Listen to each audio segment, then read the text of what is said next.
was it an easy journey for you, or no? Did you have to knock through some walls to get where you are?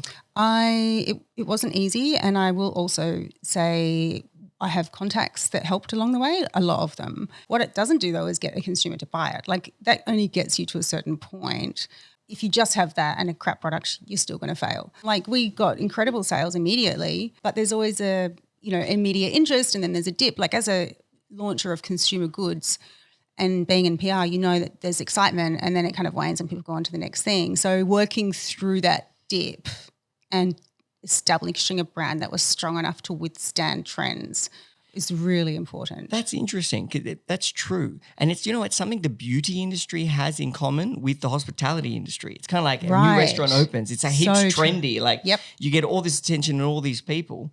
But if your food sucks, or your product in your case, if it wasn't good, those people would leave on to the next.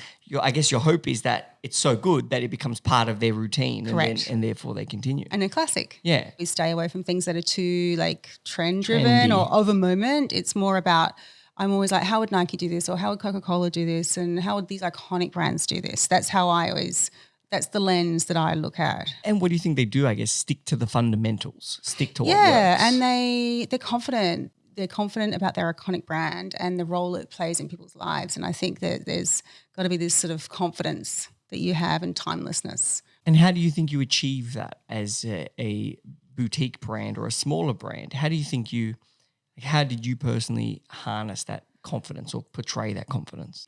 I have really stuck behind our original cult launch product.